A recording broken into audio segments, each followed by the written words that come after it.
¿Sí? Sí. ¿Funciona? Sí. Ok.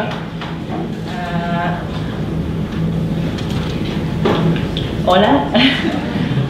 Gracias por la presentación generosa, Marjorie. Y gracias al Departamento de Antropología de la Universidad Católica y especialmente a Marjorie Murray por su invitación a dar la charla inaugural.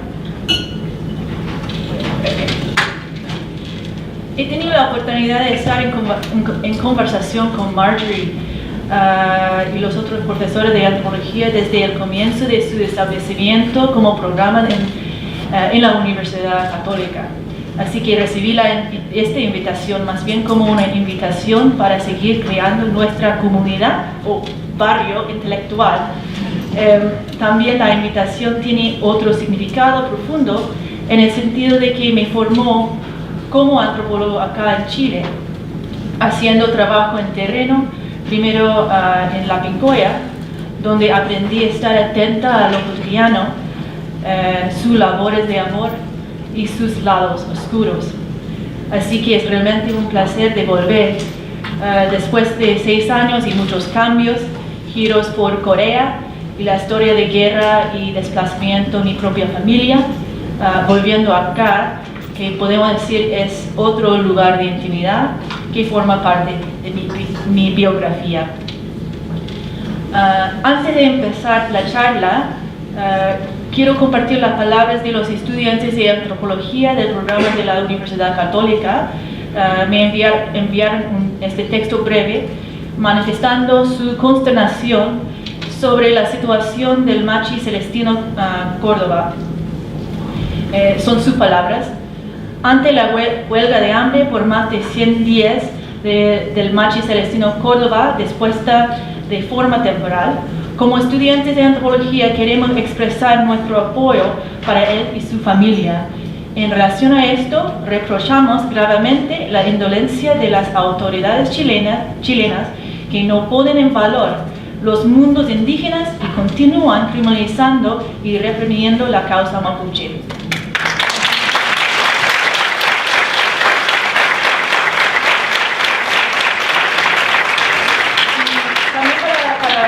Sepan, hay un texto, una carta abierta circulando por una red internacional de académicos que está en Facebook, tú lo puedes encontrar, escrito por el profesor en la Universidad de Texas Austin, Luis Carlos Pachante, profesor de literatura y también activista mapuche. Voy a empezar mi charla. Se llama Los ecos de una muerte, historia de vida y visitas desde la muerte. Historia de vida. ¿Cómo relatamos una vida en una etnografía? O más bien, ¿de qué manera relatar una muerte nos ayuda a describir una vida en forma diferente?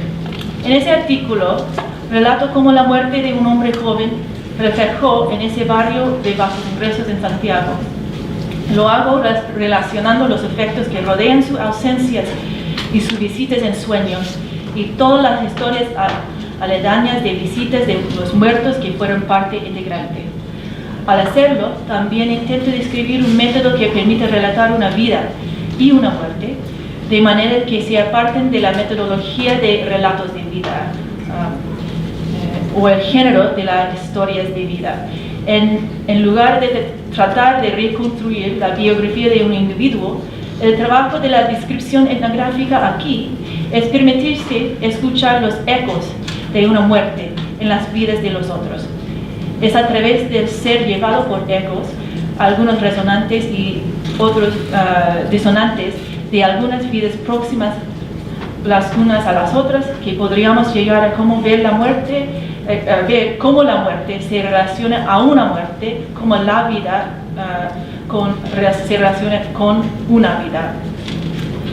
La historia de vida o la metodología de relato de vida es un género clásico en antropología en el cual la biografía de un individuo es reconstruida bajo el lente de su propia historia, tanto como una ventana abierta a la forma en que los individuos se comprometen con las normas sociales existentes.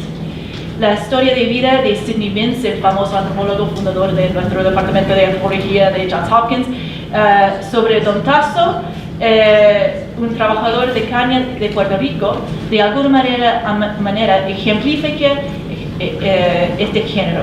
Para Mintz, la vida de Don Tasso corre en paralelo a esa historia, transmitiendo al lector de manera individual la experiencia colectiva de un pueblo conquistado. En esta historia de vida que resulta ser la historia, la biografía de Don Tasso es cronológicamente ordenada por Mintz en línea con las transformaciones de Barrio Hualca y la economía política más amplia en Puerto Rico. Para el antropólogo João Bill, esta estructura narrativa de la historia de vida, con un énfasis en un yo narrativo, unificado como una ventana a transformaciones históricas más amplias, se transforma en una ruta a través de la cual el antropólogo es capaz de llevar a un individuo relegado a la muerte social fuera del olvido, como se dice. Los encuentros de Bill con Catarina en un lugar llamado Vita, un lugar donde los viejos, locos y discapacitados son enviados a morir y que están presos, ¿no? Tal como Mintz, con Don Tasso, a Bill le inspira la sensación de que Catarina era excepcional y extraordinaria, pues se destacó en ese contexto de aniquilación, se negó a verse reducida a su condición física y su destino. Sin embargo, mientras que Mintz narra una biografía cronológicamente ordenada, Bill emplea lo que podríamos llamar un trabajo testimonial, como en el género de testimonio, emparejando las palabras de Catarina con otras formas de evidencia, registros del hospital psiquiátrico, el sistema de salud universal, así como entrevistas con los miembros de su familia a los que rastrea, para confirmar y corroborar las palabras de Catarina, lo que Bill asemeja al trabajo de un detective, con los esfuerzos de Catarina, tan desesperados como creativos, de volver a escribirse a sí mismo dentro de las vidas de las personas, y los intentos del antropólogo de apoyar su búsqueda de coherencia y la demanda de una posibilidad distinta a la de Vita se documentan aquí. A través de ese trabajo detective, el individuo se recupera.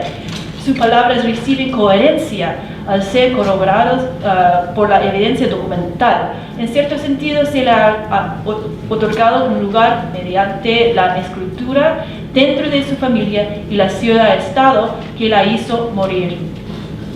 El ímpetu de la narración se genera a través de ese trabajo recuperativo, acumulando evidencia y palabras, emparejándolas. El antropólogo regresa a Catarina a medida que la hace emerger a través de ese trabajo como protagonista individual.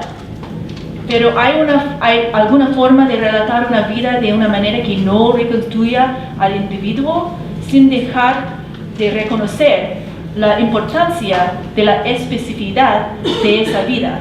O podemos preguntar, ¿y si Catarina hubiera estado loca? La segunda sección es barrio. Déjenme volver a los ecos de una muerte.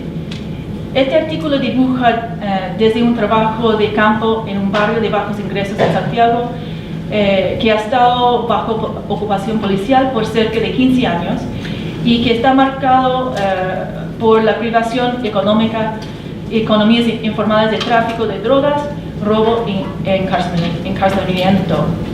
Una de las primeras mujeres con las que me encontré fue Martita.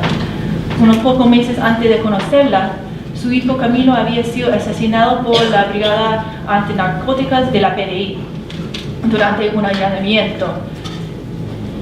No había anticipado el tener mi trabajo de campo permeado por las repercusiones de su muerte, pero en cierto sentido mi propio movimiento en el barrio, incluso para descubrir cuáles eran sus límites, fueron posibilitados por Martita, su red de parentesco y vecinos, lo que llegué a pensar como una red de abrazos de mujeres que me permitieron trabajar en un entorno volátil, en el que se disputan la muerte y las heridas de las balas cada día, y los riesgos para todos eran reales, son reales, y no mera paranoia desde la perspectiva de un forastero, y donde el aire está viciado de rumores y chismes, remolinos de historias y sus efectos, en un contexto que a menudo no solo era inaccesible para mí, sino que a veces también era inaccesible para los que vivían allá.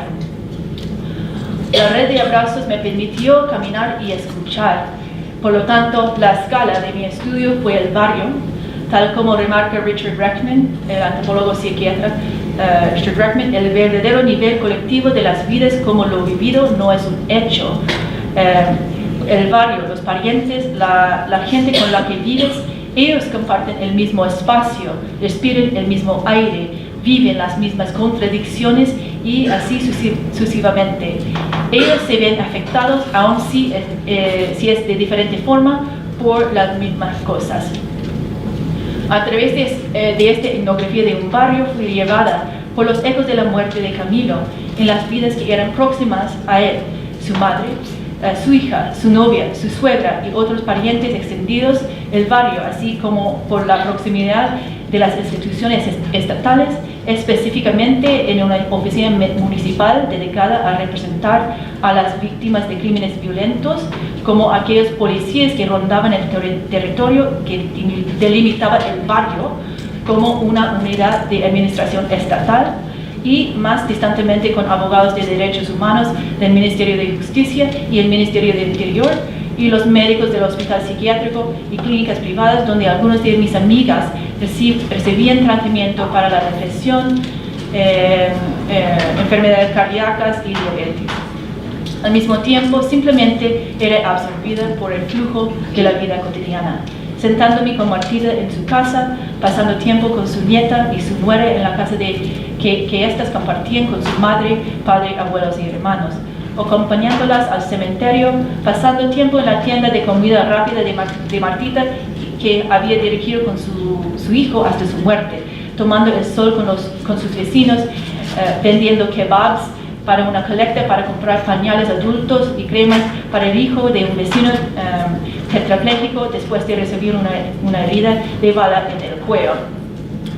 Me di cuenta tiempo más tarde, después de regresar a Baltimore, que haber necesitado algunos años para encontrar un asidero en ese trabajo de campo, que estos ecos fueron agrupados o resuenan en otras historias que rodean la muerte, las muertes, las tradiciones y el veneno del parentesco, así como los derechos humanos y sistema de justicia, por nombrar algunos temas en juego aquí. Sentado con estos ecos y sus repercusiones en otras historias, he encontrado que los escritos de Veena Das, mi colega, sobre las historias de enfermedades en los barrios de bajos ingresos de Delhi son particularmente útiles. Las historias de enfermedad aquí, son, en sus palabras, no están claramente definidas en términos de argumento, coherencia narrativa o delineación de personajes. Las historias podían cambiar de forma, ser recogida o descartada. En parte, la extrañeza del mundo para los pobres y la fuerza pura de la contingencia producían constantes cambios en la delineación del carácter y la trama, distinguiendo estas historias de aquellas de ficción, en las cuales la trama se refiere a una serie de eventos que consisten en un esquema de acción de una narración. Das sugiere un significado diferente de la trama como suelo. ¿Okay? No es como trama como narrativa, línea narrativa, ¿no? Como suelo o la tierra. El suelo en que la historia crece, como un flor, ¿no? ¿Okay? Desde la tierra. Podemos considerar también las formas en que las historias que rodean a una muerte, podemos considerar también las formas en que las historias que rodean a una muerte pueden proporcionar la trama para esta vida, trama en el sentido de tierra o suelo. ¿Okay? Permíteme explorar esto a través del hablar cotidiano sobre las visitas de las muertes en los sueños. Los sueños están impresos por el milieu. La búsqueda de justicia, las presiones en torno a la economía de las drogas, las relaciones con la ley de aquellos que viven en el barrio y la violencia y la corrosión en el parentesco. Y cuando digo milieu, me refiero al ensayo del filósofo y historiador de biología y medicina George Canbigham, Los vivos y el milieu. Y no tenía tiempo para traducirlo, pero quiero simplemente hablarlo en inglés, que después lo puedo traducir. The relationship between the living and the milieu is like a debate. Es como un debate, right? In which the living brings its own norms of appreciating the situation. Así que las normas no son como desde el cielo, así, no. Brings its own norms of appreciating the situation, where it is in command of the milieu and accommodates itself to it. Biology, biología, must therefore consider the living as a meaningful being, its individuality, not as an object. Su individualidad no como un objeto, okay? Es muy importante. But as a term within the order of values. To live is to spread out. It is to organize a milieu, starting from a central reference point that cannot itself be referred to without losing its original meaning. Okay? Voy a intentar traducirlo después, pero es decir que el concepto de milieu acá siempre es un debate entre milieu y organismo. Y cuando dice que para organizar un milieu, empezando de un punto central de referencia que no se puede referir a uno mismo. ¿Okay? Ahí como que podemos pensar en qué consiste la individualidad. ¿Sí? Es una problemática diferente, ¿no? Okay. Dejándome llevar por el flujo de la vida cotidiana, seguí el hilo del hablar de los sueños y las visitas de los muertos que borboteaban mientras pasaba tiempo con Martita, su extensa red de parientes, amigos y vecinas. Llegué a escuchar el hablar de los sueños no como síntoma de conflictos internos, como los psicólogos lo hacen, sino más bien como aquello que permite hablar de relaciones de parentesco difíciles, anudados tanto porque tenía aspiraciones de justicia para los hijos que habían sido asesinados por la policía, como la vulnerabilidad que viene bajo la sombra de la criminalización. A través de la conversación sobre los sueños, podemos ver las formas en las que la política abarca lo doméstico. Es decir, las aspiraciones de justicia no son mutuamente excluyentes a la concreción del cuidado. No es un debate entre la política de cuidado y justicia que aparece en la filosofía feminista, ¿no? Más bien, la justicia se relaciona de manera inconsistente con el cuidado y la violencia dentro de lo doméstico. El otro lugar en las relaciones, el elsewhere. Todas las noches antes de irse a la cama, Martita besaba su mano y presionaba sobre la foto de su hijo en un cartel grande que colgaba de la parte posterior de la tienda, iluminado día y noche con luces y velas eléctricas. Que duermas bien, te quiero. Cuando empezamos a pasar tiempo juntos, fui cachando las ansiedades de Martita, que rodeaba a su hijo. Ok. ¿Dónde aprendí el chileno? Okay. Estaba descansando pacíficamente en el cielo, luchando aquí en la tierra. ¿Por qué no había ido a visitarme en sueños? Estas ansiedades parecían surgir cuando otras historias de visitas de muertos emergían en los encuentros entre vecinos.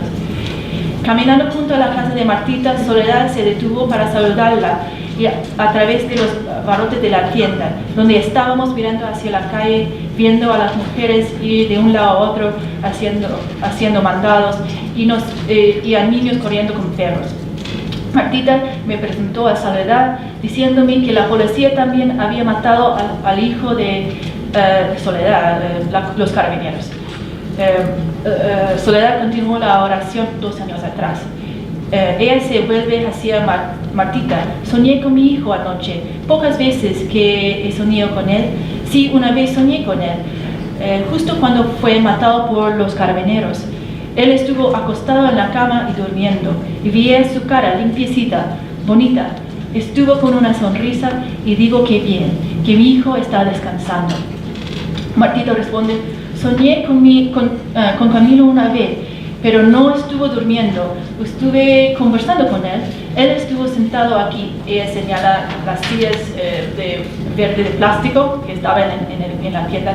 Dije, Camilo, tiene que tener cuidado en andar en la calle, tiene que tener cuidado. Y él me decía, y escuchaba, sí, mamá.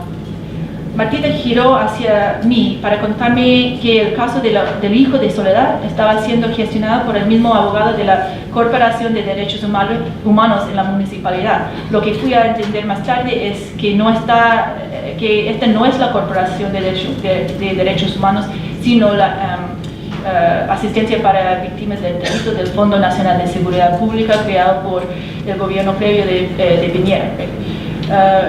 Martita alternaba el llamarlo fiscal y abogado. Es que tiene que ver que están en el caso, armando el caso, conjunto aprendiendo la ley, la justicia. No es como que tiene todo el conocimiento de cómo opera la justicia, ¿no?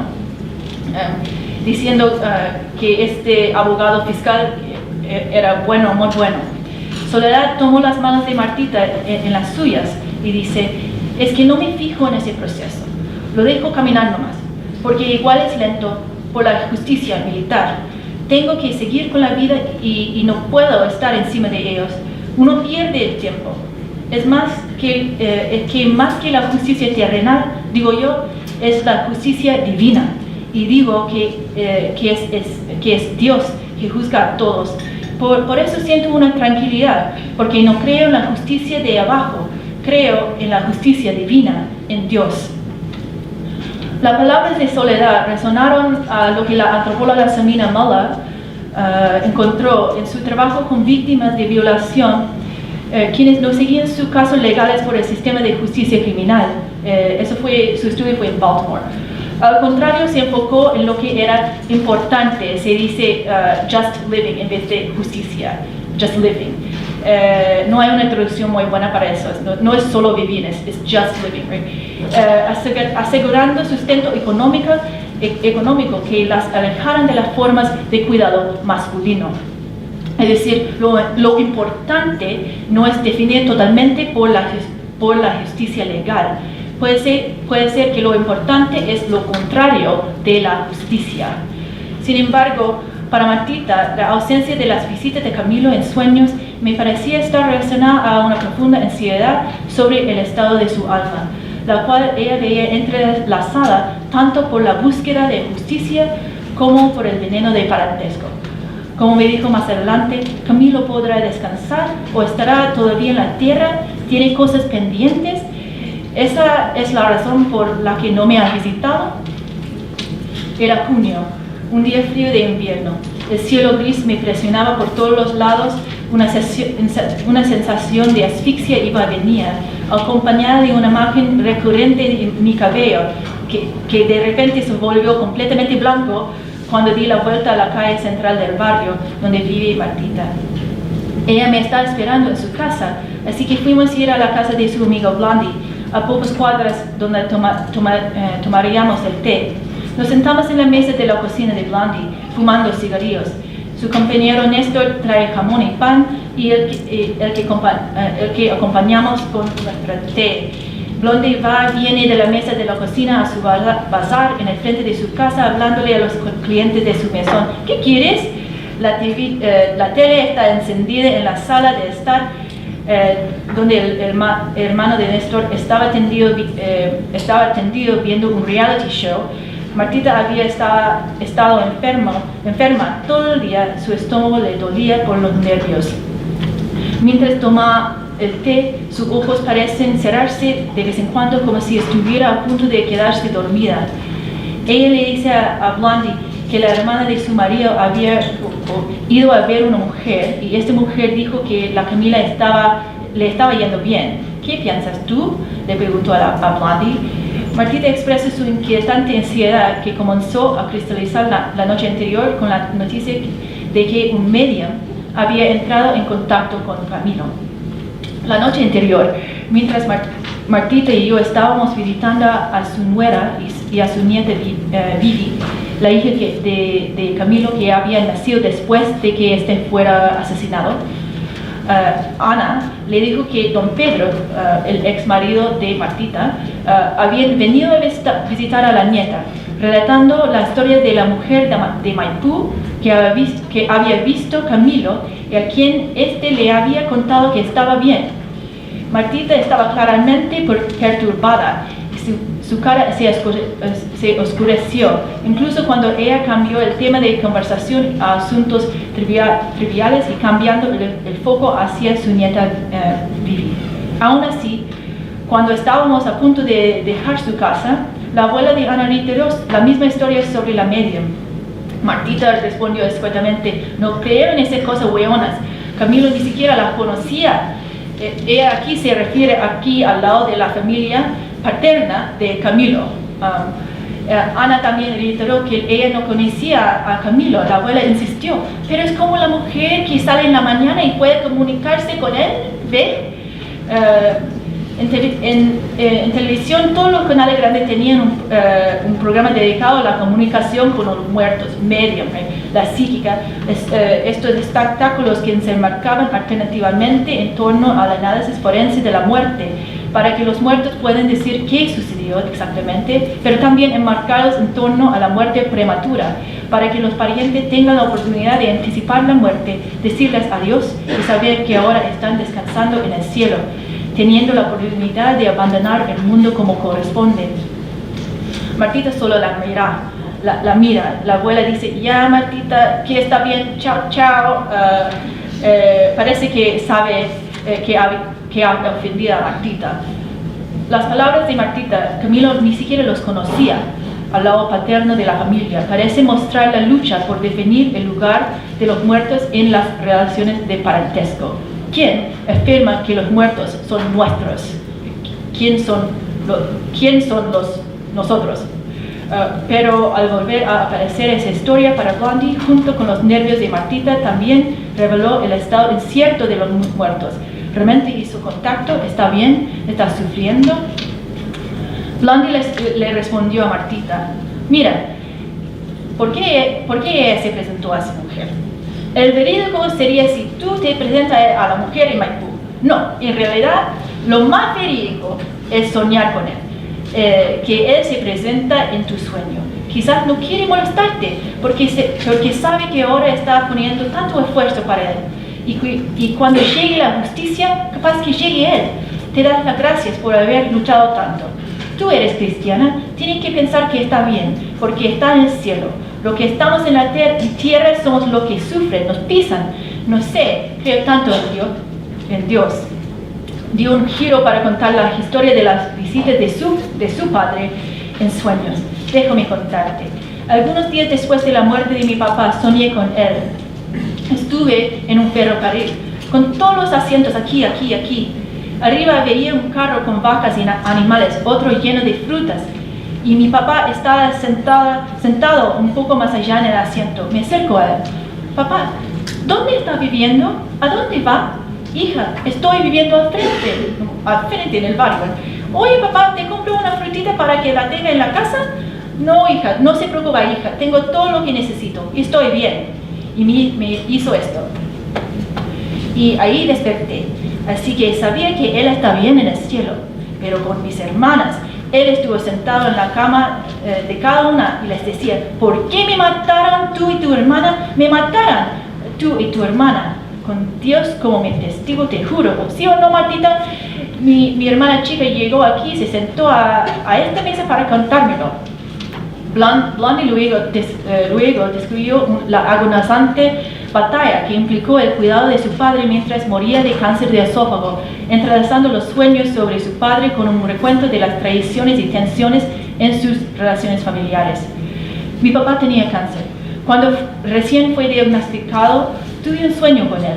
Él me visitó, aunque todavía estaba vivo. Me decía que no tenía que operarle. Decía: no me operes. Si me operas, voy a morir en 5 días. ¿Qué pasó entonces? Lo llevé al Instituto de Cáncer. Tenía el cáncer ramificado hasta aquí. Los médicos me dijeron que no había más tratamiento, que estaba muy mal. Les digo, ¿puedo decirle que lo va a operar para que siga con la fe, con la esperanza? Le decía algo a él, cómo iban a tratarlo, que todo iba a estar bien, y salió feliz. Decía que me opere. En el instituto me decían que tenían que lavarlo así, y yo le hice jugo de frutas, espárragos y potos de alcachofa, y él se los comía. Estuve llevándolo al Instituto del Cáncer cada semana y estuvo aquí en la casa. Pero cuando Blondie no estaba en la casa, su hermano y hermana mayores tomaron a su padre de vuelta a la casa que éste compartía con su esposa, y donde su hermana mayor, el marido y el marido de esta y su hija estaban viviendo. No me dejaron entrar a la casa. Lo veía por la ventana. Yo desde afuera le digo, papá, ¿cómo estás? Y la tía, ella que es buena para barrer toda esa esquina, ella me dice, oye, escuché que llevaron a tu papá al hospital, ¿lo van a operar? ¿Qué? Y ahí descubro que lo operaron. Pusieron un catete para que pueda comer, pasando la comida por el catete. Hicieron por escondidos, operaron a mi papá escondidos. No, todos mis hermanos, mi hermano mayor, mi hermana mayor, mi hermana chica están. Mi cuñada estuvo allá. Digo, mira, con Dios como mi testigo, mi papá se va a morir dentro de 5 días. ¿Por qué lo operaron? Y es su culpa. Voy a empezar a contar. Hoy es el 1. Su padre fue llevado a la casa de su hermana mayor luego de la operación, pero requirió ser hospitalizado el día después de su regreso. Blondie solo recibió las noticias sobre la llegada y partida de su papá de parte de la vecina que barre a la esquina. Me dice que estuvieron llevando a mi papá al hospital, parto al tiro afuera, y veo que están llevándose en ambulancia. Veo a mi papá así, estaba como viendo así como el cielo, sin poder hablar. Papá, ¿dónde va? Y levanta su cabeza y me dice al hospital, el nombre del hospital, apenas capaz de hablar. Y yo parto mi auto, en ese tiempo tenía un mejor auto que este. Llego al hospital y todos mis hermanos están sentados como en una fila y me miraban así con odio. Mi hermana chica me dijo que le sacaron el catete y lo iban a meter en la tina para bañarlo. ¿En la tina? Y me decía que pensaban que había muerto, pero no había muerto, no estaba muerto. ¿Qué está haciendo? Con permiso suyo, concha su madre, culiada. Bueno, yo entendió que cuando se está muerto, tiene que bañar el cuerpo, preparar el cuerpo para el entierro, pero meterlo en la tina. Entonces yo digo que no murió de cáncer, murió de bronconeumonía. Por eso digo que mi hermana mayor merece estar en la cárcel. Unos meses antes, la hermana de Blondie fue llevada presa por tráfico de drogas. Cuando su casa fue allanada por la policía, ella me invitó a la audiencia de sentencia de su hermana. Luego de que la sentencia de 5 años fuera anunciada por el juez, Blondie estaba completamente paralizada, confrontando al fiscal y diciéndole que se había implantado drogas en la casa de su hermana, que es una posibilidad real, ¿no? La madre, al enterarse de la noticia de la sentencia, en palabras de Blondie, se volvió loca. Y de un día para otro se infantilizó, fue incapaz de alimentarse o bañarse, necesitaba pañales para adultos. Con la encarcelación, Blondie no solo encontró a sí misma cuidando a su madre, sino también comprometida en una relación mucho más cercana, pero posiblemente más sofocante con su hermana. Al llamarla desde la prisión, su hermana le pedía que por favor la visitara, que llevara sopa, shampoo, comida y ropa. Le dice a Blondie que se arrepiente por una serie de tradiciones que definieron su hermandad y su relación dentro de la red de parentesco más grande. Su hijo que sedujo a la pareja de Blondie, el que momentáneamente la abandonó a ella y sus hijos por la adolescente, mientras que su hermana hacía la vista gorda, la colusión con su hermana mayor para eliminar a Blondie de la toma de decisiones respecto del tratamiento de su padre y los preparativos para su funeral. Blondie comenzó a visitar a su hermana en prisión todas las semanas, aunque me dice que tiene miedo y todo el tiempo que se siente frente a ella dice: no le hablo, transmito todo por mis ojos, todo el odio que me hizo a mí se lo transmito a ella.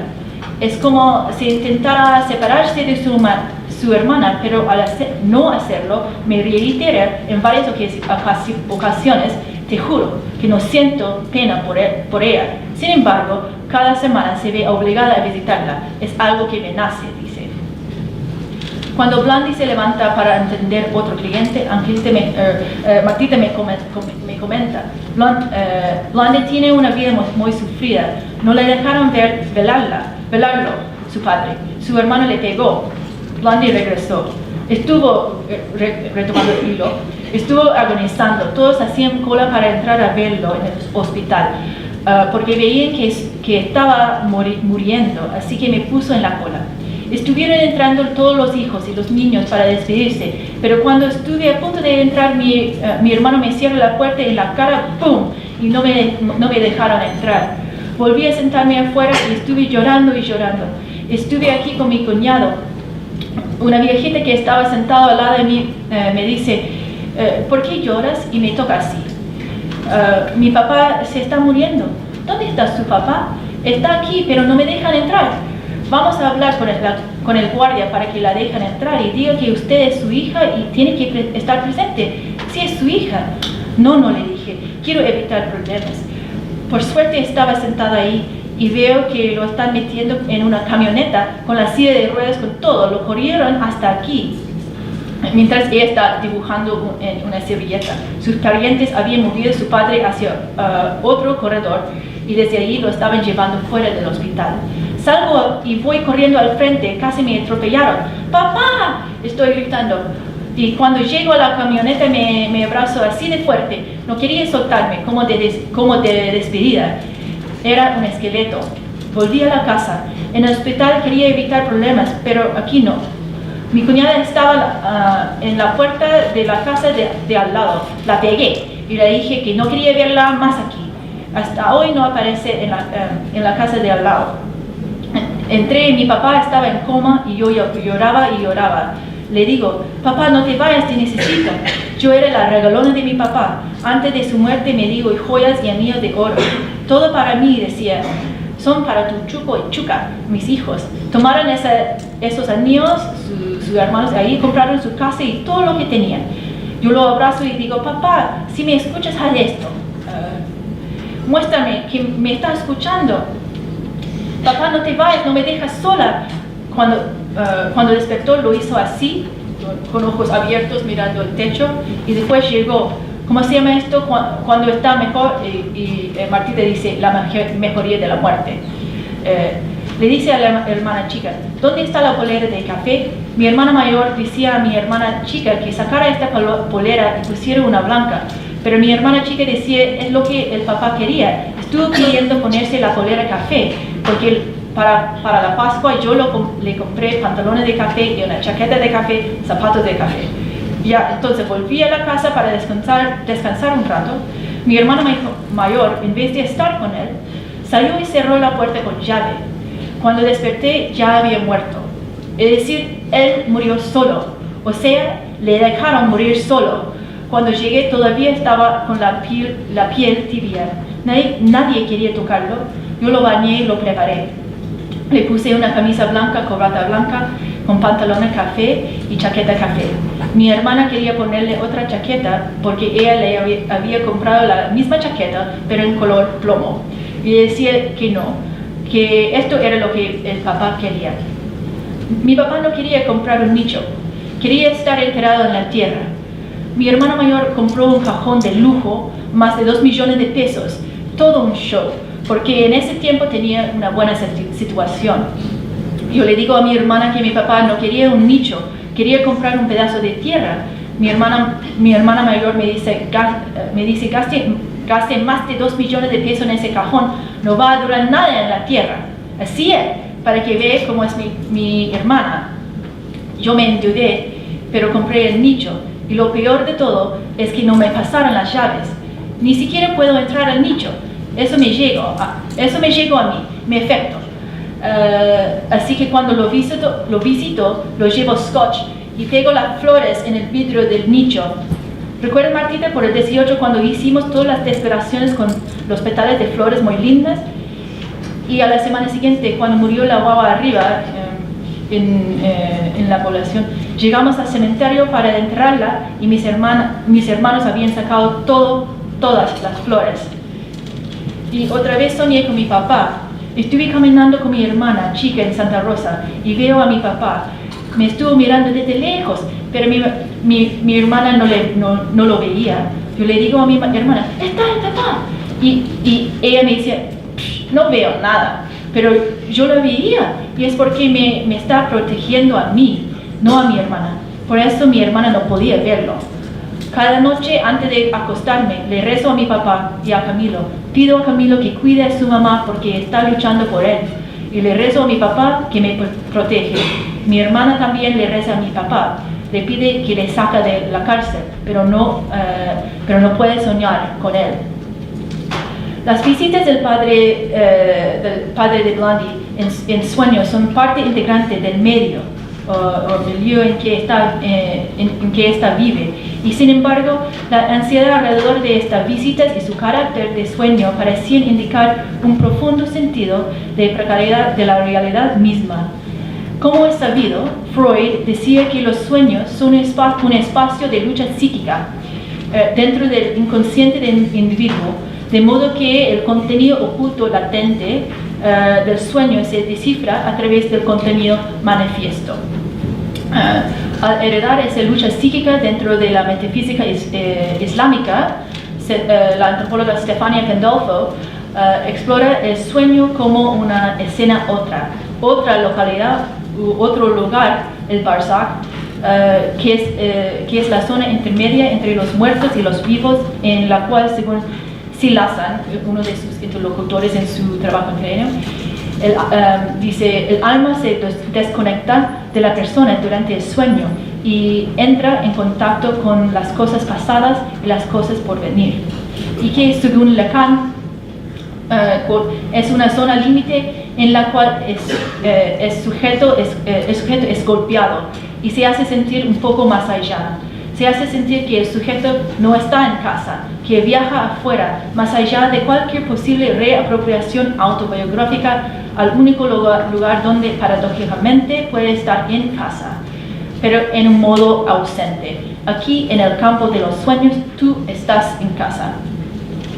En su estudio de la interpretación de los sueños visitacionales en los que los muertos visiten los vivos, Amira Mittermeier, la antropóloga Amira Mittermeier, explora el sueño como un sitio de ética en el que las disposiciones, los sentimientos y las obligaciones morales surgen a través de los sueños.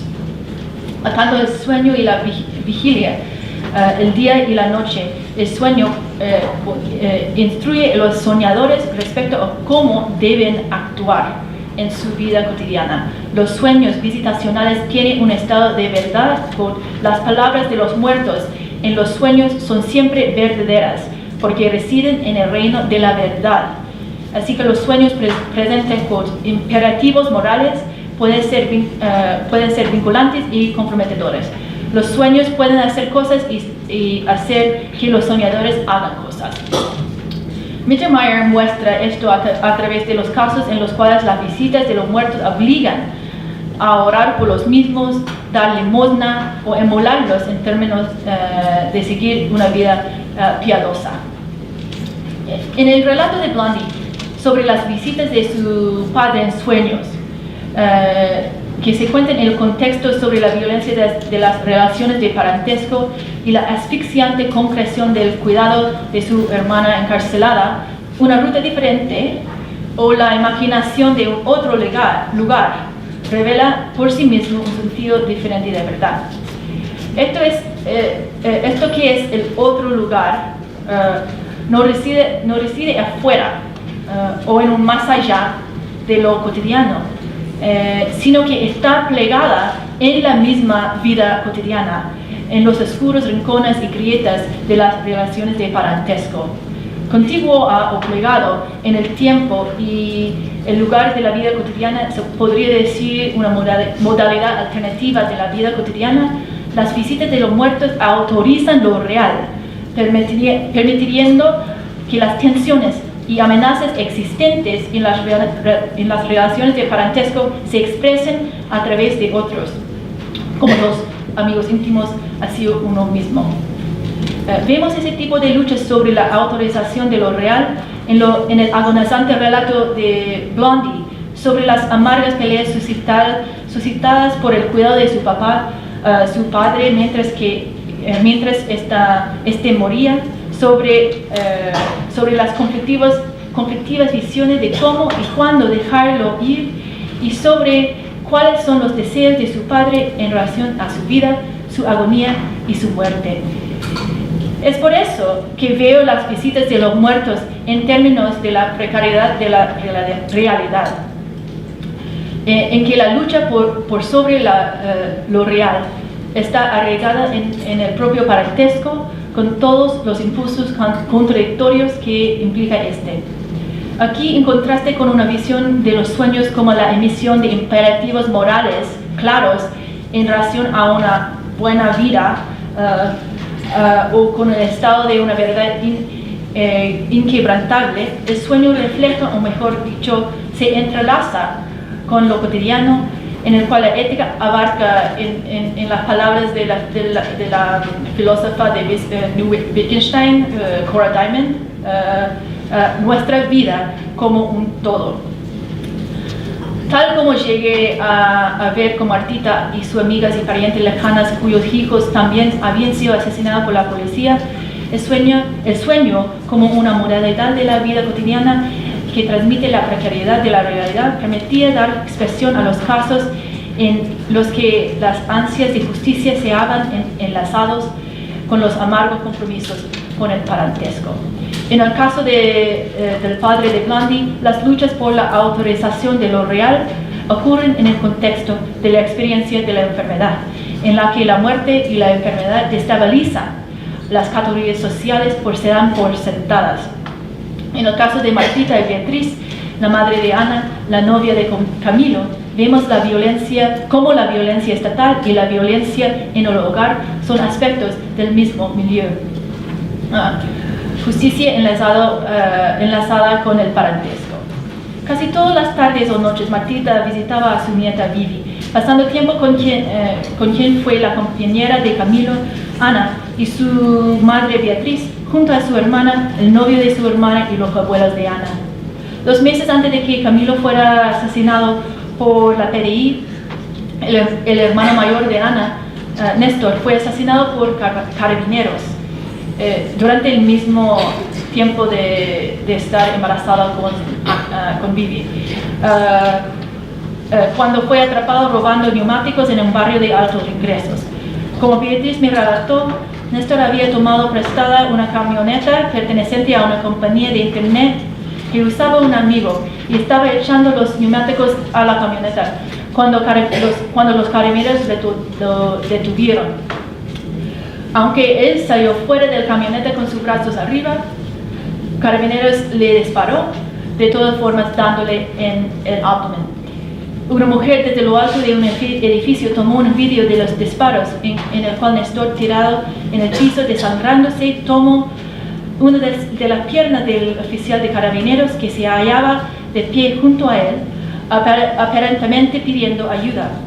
Sin embargo, el oficial de Carabineros sacudió su pierna, viendo a Néstor sangrar hasta morir.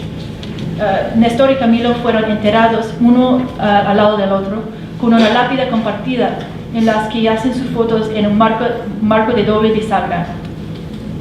El caso del hijo de Beatriz debía ser examinado por una clínica jurídica, pero rara vez se comunicaban con ella sobre su estado legal, dando a la mujer la sensación que el caso estuvo constantemente bajo amenaza de disolución, o tal vez que ni siquiera tuvo la oportunidad de constituirse como un caso.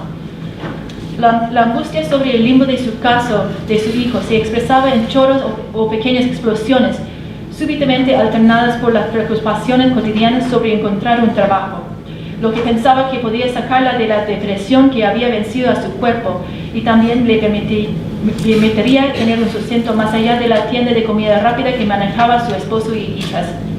Ella prefería trabajar de noche, haciendo trabajos de limpieza en el edificio de oficinas donde podía estar sola y simplemente perderse en su trabajo o olvidarse de todo. Me dijo, mientras que Beatriz me veía como alguien que podía ser un intermedio extralocal, dándole contactos con abogados que podrían tomar su caso, tal como lo hice con Martita.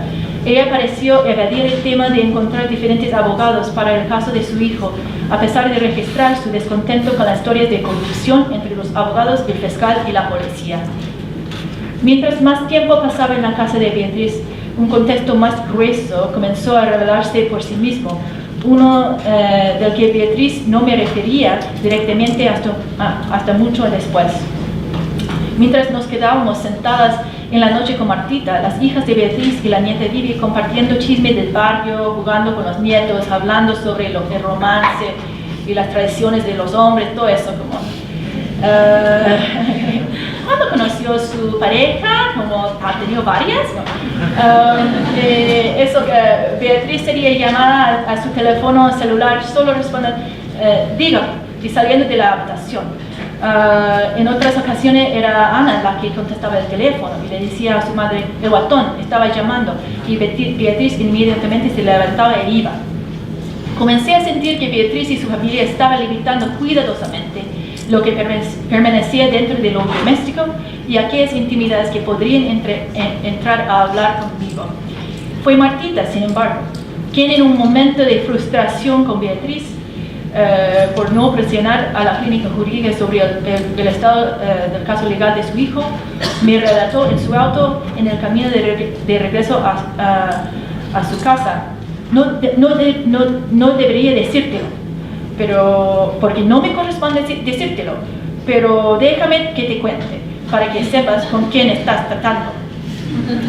Y me contó cómo Nono, el hijo de Beatriz, estaba detenido en prisión preventiva por un caso de homicidio que había sido espectacularmente repetido y expuesto en los medios, que yo había visto en los medios, ¿no?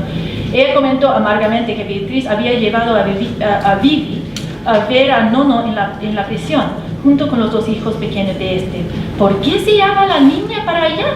Si no tiene nada que ver con el Nono, dijo Martita, preocupada de asegurar una existencia limpia para Vivi, fuera del aspecto de la letalidad, podemos decir, ilegalidad del niño.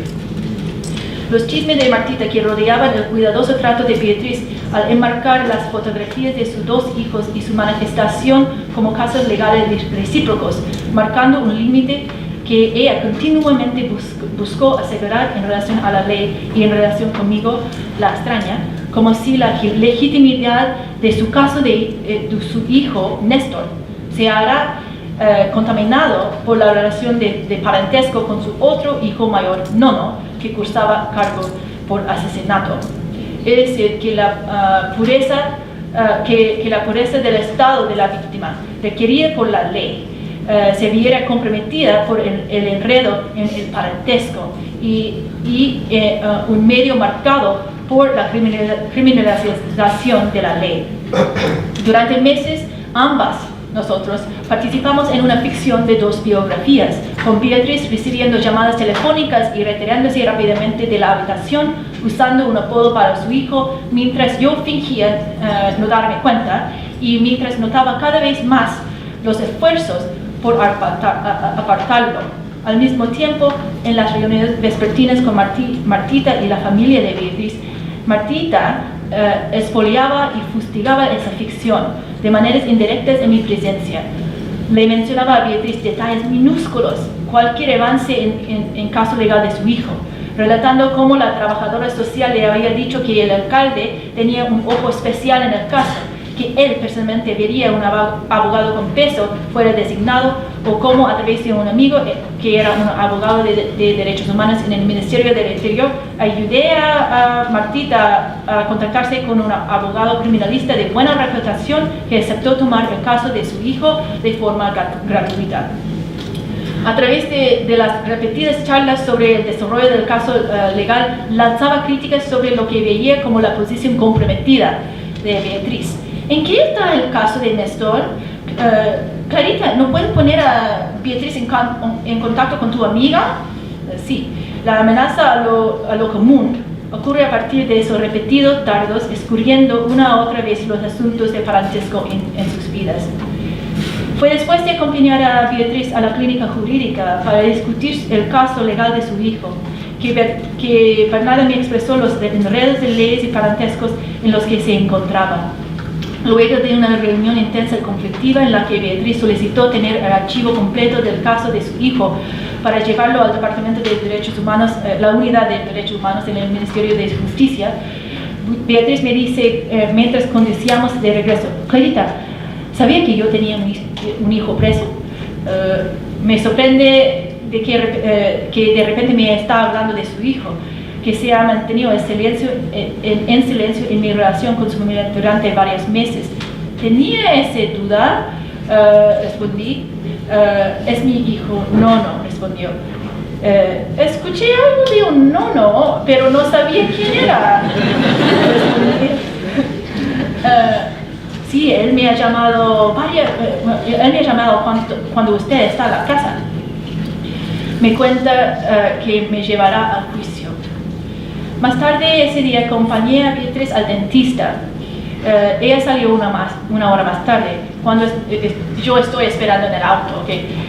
Cuando estamos volviendo a su casa, ella me dice mientras estaba bajo anestesia, salí de mi cuerpo y llegué al cielo. Es algo, ¿cómo explicarlo? Que he muerto y estoy en el cielo.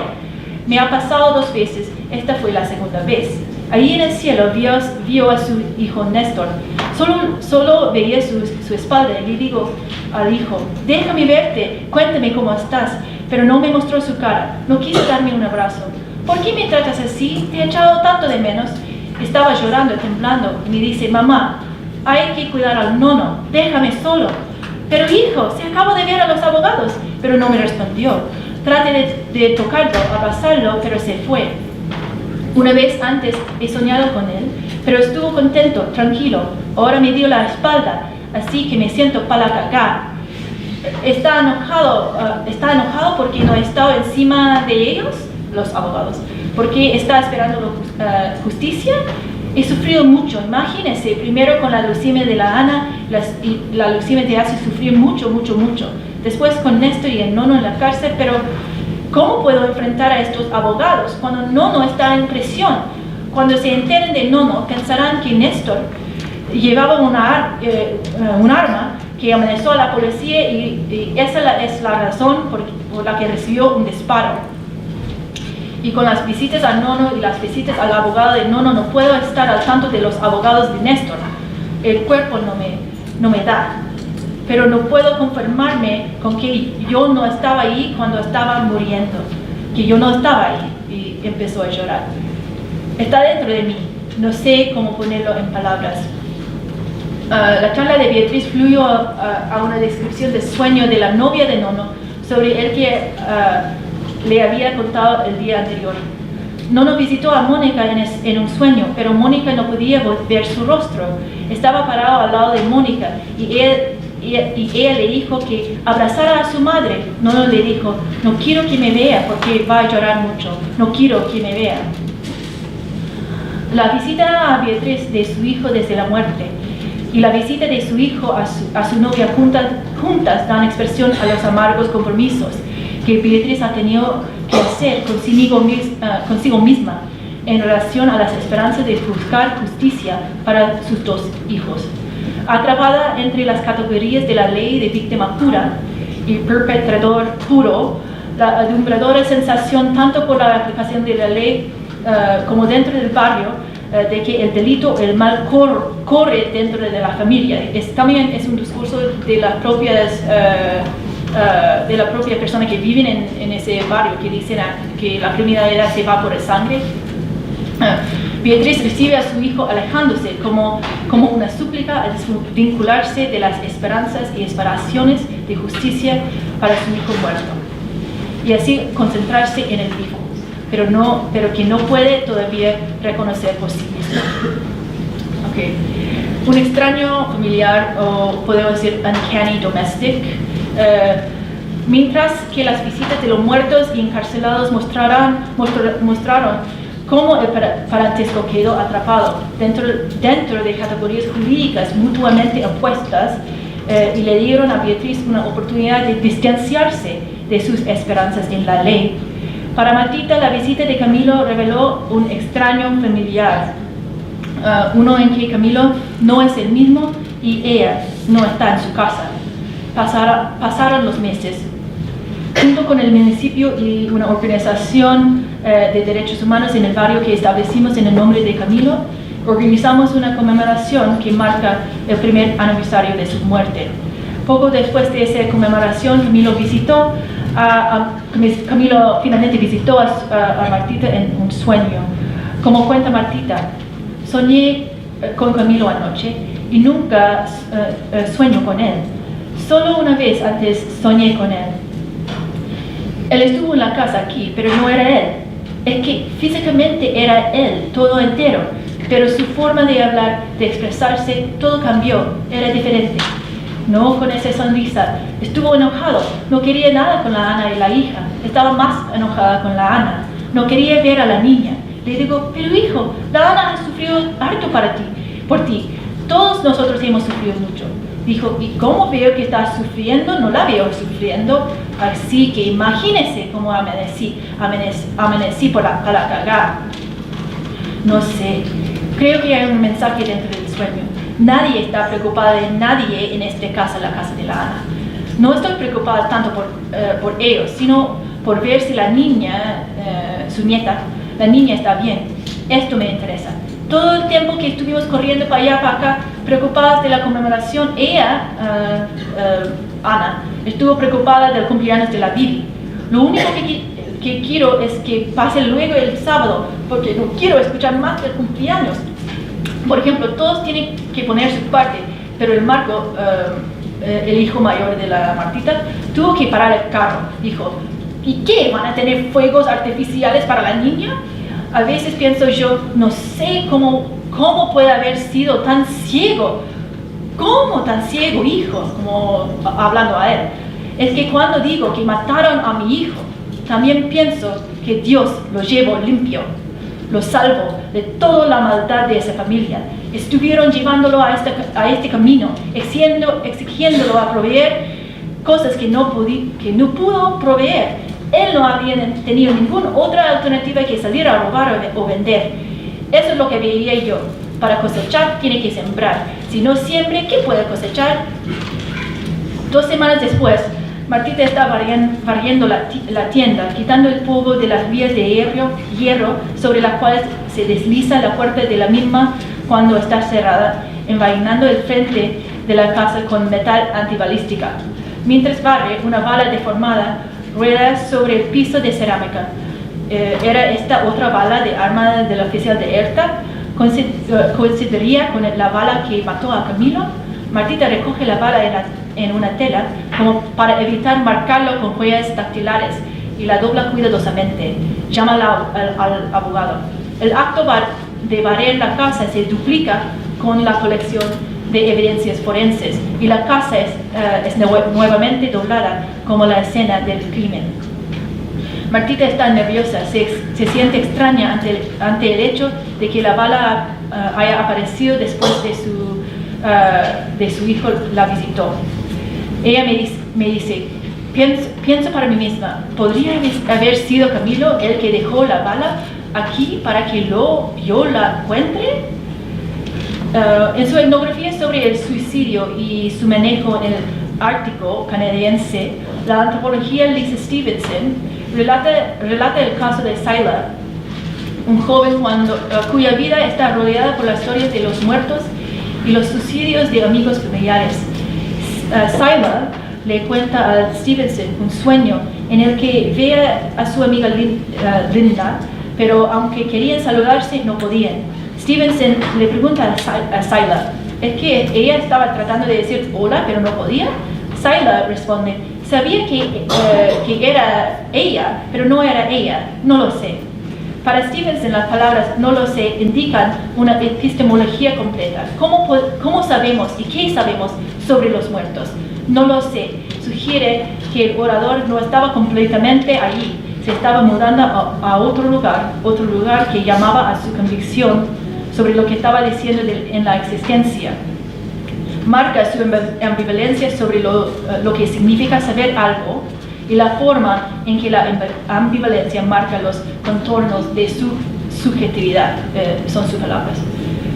La visita de Camilo a Martita en el sueño, sin embargo, no me plantea cuestiones de epistemología, cómo puede estar muerto si aparece en mis sueños, o qué podemos saber de los muertos, sino que parece sacar a reducir las amenazas existenciales de parentesco dentro de este medio. Como dice Martita, cuando digo que mataran a mi hijo, creo que Dios se llevó a mi hijo limpio, right? Salvándolo del mal de esta familia, en el cual la marca de la violencia estatal en la familia se recibe como el don divino, liberándolo de las repetidas pequeñas muertes en el parentesco que los llevarían a una vida de ilegalidad. Aquí el problema no es si uno sabe o no sabe, o tiene la ambivalencia de saber o no saber, sino que las visitas de los muertos relatan las muertes en las relaciones y revelan un presagio de la muerte, de la pérdida de lo ordinario. Eso es llevado adelante por las recurrentes pequeñas espinas, crisis y traiciones que se plieguen en lo cotidiano. Así que también presente esa problemática es cómo reinhabitar esa escena, ¿no? Proximidad, escuchando los ecos, es la conclusión.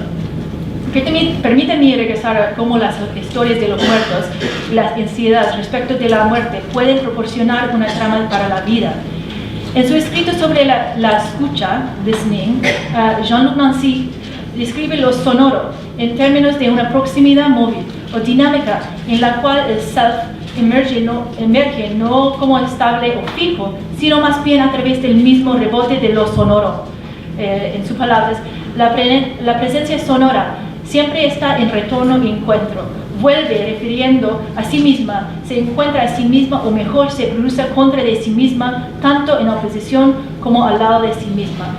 Pero en la medida en que no consiste en un ser allí presente, un ser estable y fijo, pero no es un ser que está en otra parte o ausente, es más bien un rebote de allí o de su puesta en movimiento, lo que lo hace al lugar sonoro un lugar de sí mismo, un lugar en relación a sí mismo, como el lugar tomado por sí mismo.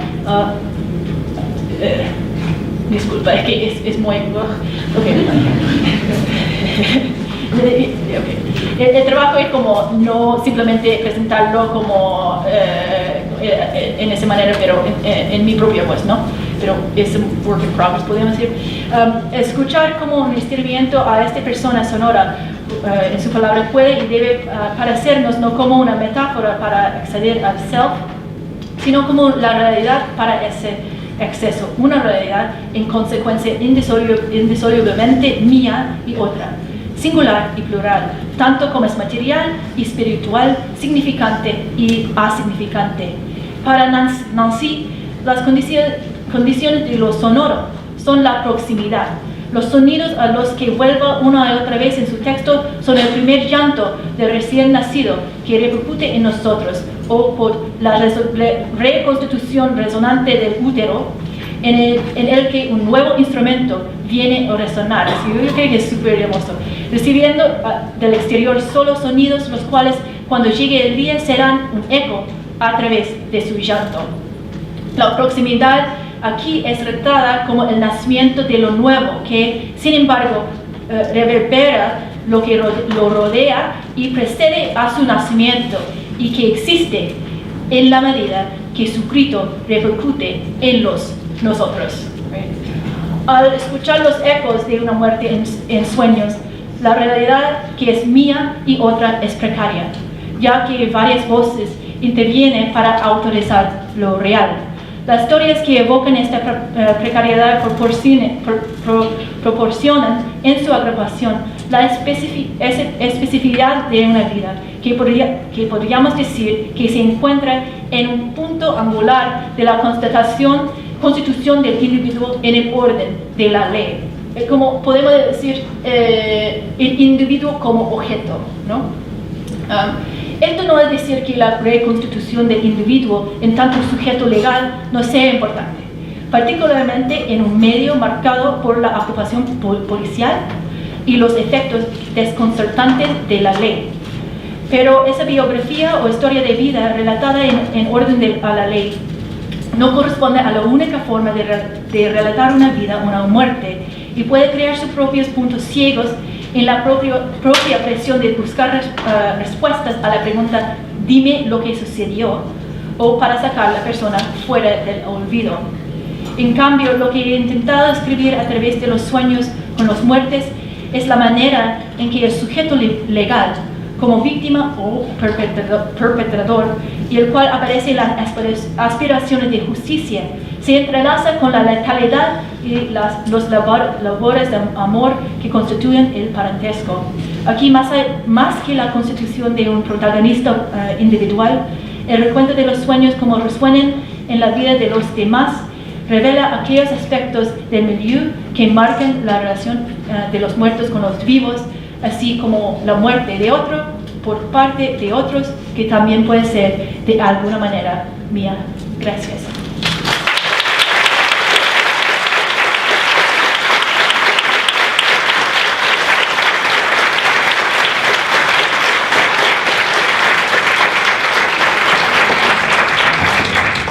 Muchísimas gracias, Clara, por esta charla. Nos movía aquí, estaban todos muy atentos. Es tarde, así es que vamos a dar espacio para 3 preguntas que se hagan del público. Constanza está con un micrófono. Allá atrás, aquí y Andrea.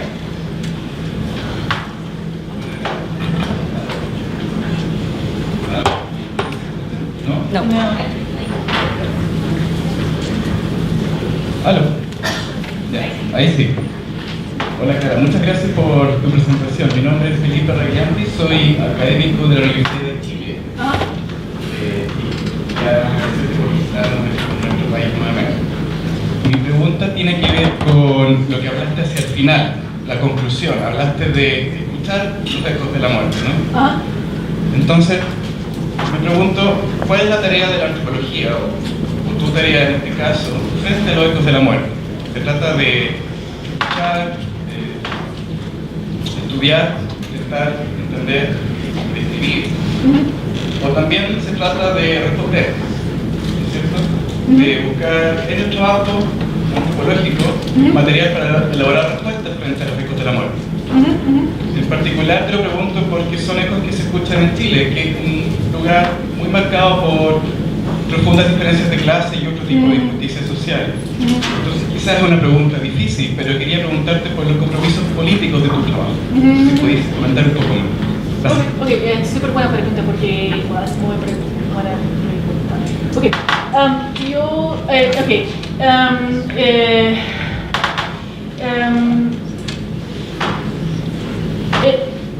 En mi trabajo, yo veo que la forma de describir un milieu como ese barrio tiene un significado político. ¿Okay? Cuando hablamos de, por ejemplo, podemos pensar en el discurso de seguridad ciudadana, ¿no?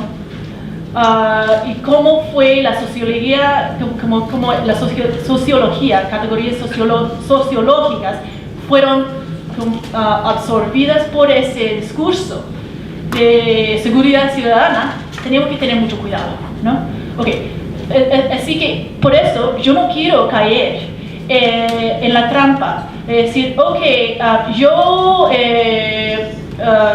yo tengo que tomar una política que es mayormente la política que todos entendían, que hay que responder por ejemplo, armar un movimiento social, que hay que crear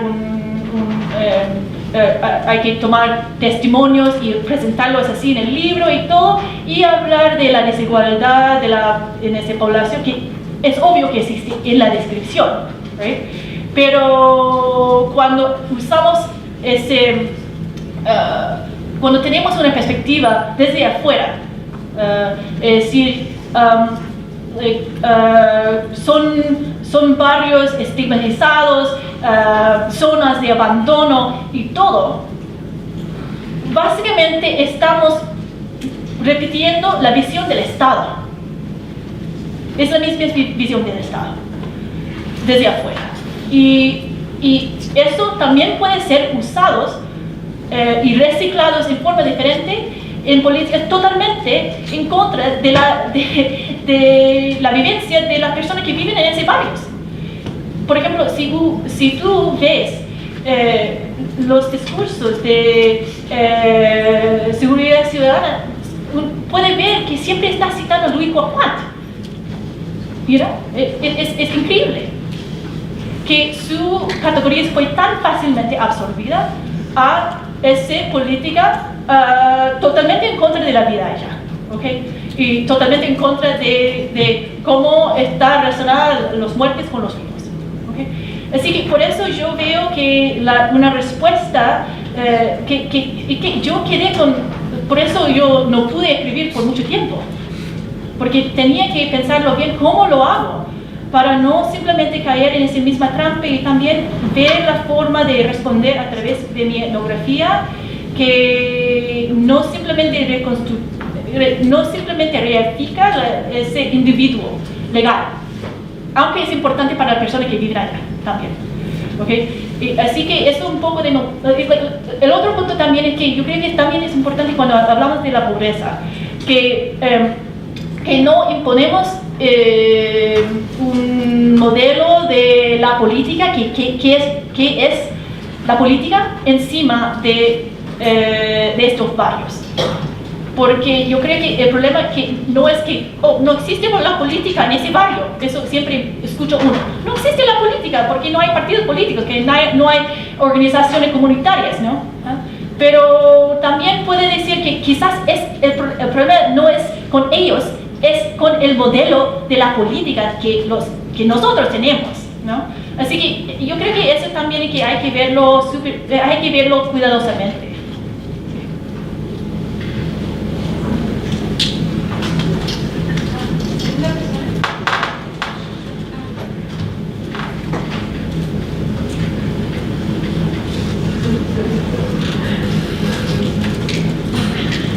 ¿Aló? Bueno, también darte muchas gracias por la presentación profundamente evocativa, particularmente para mí. Soy un estudiante de doctorado de LSI, actualmente estoy haciendo mi terreno en Chile. Un tema muy parecido, y me gustaría contarte un poco la experiencia brevemente y a ver qué comentarios puede ser, sobre todo relacionado con el tema de los sueños, pero no los sueños de los muertos, sino los sueños de los que queremos ver muertos.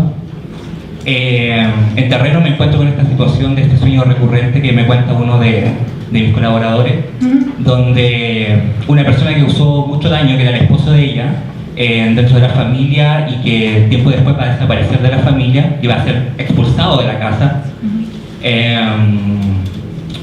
vuelve a aparecerse en un sueño. Y en el sueño principalmente esta idea de que ella está muy tranquila frente al sueño y que se lo encuentra muy mal y ella está muy bien.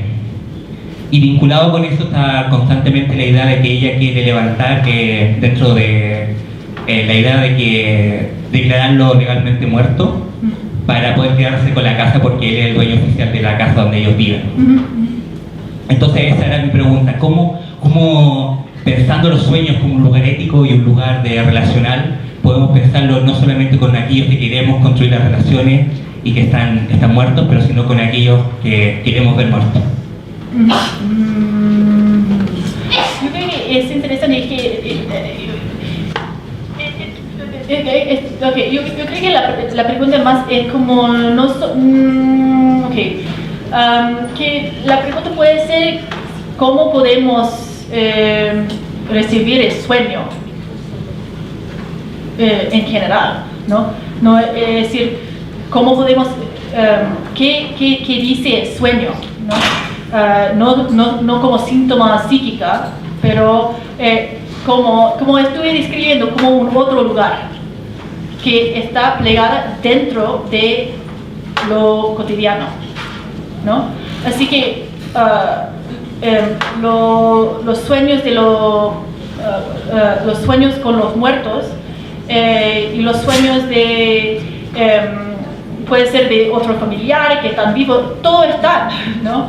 Pero es la manera de recibirlo que es importante, ¿no? Y en ese caso, yo lo pienso en términos de como ese pliegue en lo cotidiano, porque la escena, podemos decir, etnográfica, es lo doméstico, ¿ok? Así que ahí como aparece The Uncanny, podemos decir lo extraño o el extraño de lo doméstico, pero depende de la escena en que uno está trabajando, ¿no? Como si uno está viendo parentesco o lo doméstico, uno va a ver las amenazas a parentesco.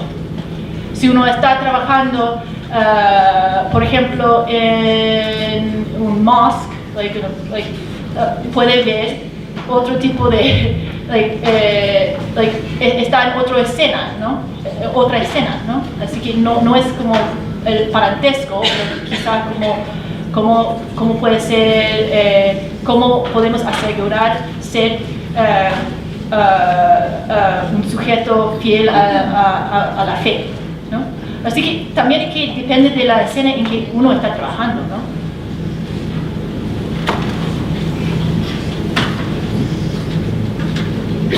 Sí. ¿Aló? Hola, Clara. ¡Oh! ¡Hola! Hola, ¿qué tal? Tengo una pregunta para ti. Muchas gracias hoy día por estar acá y por tu visita nuevamente a Chile. Estoy trabajando en el Observatorio de Violencia y Cárcel en la Universidad Diego Portales y ahí he tenido la oportunidad de hacer etnografía en cárcel. Hicimos un año que yo te conté sobre la etnografía que estábamos realizando en la expenitenciaría, luego hicimos una en el CPF y ahí me di cuenta de las grandes diferencias que hay en el relato de violencia entre hombres y mujeres. Entonces mi pregunta apunta hacia eso, porque me llamó mucho la atención en tu presentación hoy día que hablabas desde mujeres, hablabas desde Martita, desde Beatriz. Sí. Entonces quería preguntarte si dentro de esos ecos de la muerte hay también ecos de género y que pudieras comentar en relación a eso, cómo esos ecos de muerte que tú hoy día estás trabajando también son un reflejo del género y la diferencia de género y de cómo se vive también la violencia que retratas en tu presentación. Súper buena pregunta. Es que sí, hay ese eco de género. Y como relataba que yo fui básicamente llevada por ese red de abrazos de mujeres. Y yo veo que la Marjorie en un comentario sobre mi libro anterior me preguntó ese mismo, como el género está, pero no como teorizado y como lo tomo como desafío para ese libro. También es algo como que pienso yo que es más como cómo podemos pensar en trabajando con mujeres que están vinculados a lo cotidiano en una manera diferente a lo hombre, podemos decir, en términos de cuidado. ¿Cómo podemos pensar en la voz femenina? Que podemos decir filosóficamente no es como la narración de un yo soberano, ¿no? Pero que siempre está desplazada. Así que, por ejemplo, en el texto que escribí sobre la Martita, que aparece en Living and Dying, yo estoy pensando en cómo puede ser como ese gesto femenino, podemos decir, de proyectarse como muerto y hacer todo ese labor de conectar su hijo con su nieta, ¿no? Estando ausente en el futuro. Como que yo veo que eso es una forma de expresar la voz en forma femenina. Así que el eco de género es así, es como por haber trabajado con las mujeres y ver la manera de que ellos, podemos decir, logran lo cotidiano y todos los días, continuamente, ¿no? Así que gracias por la pregunta.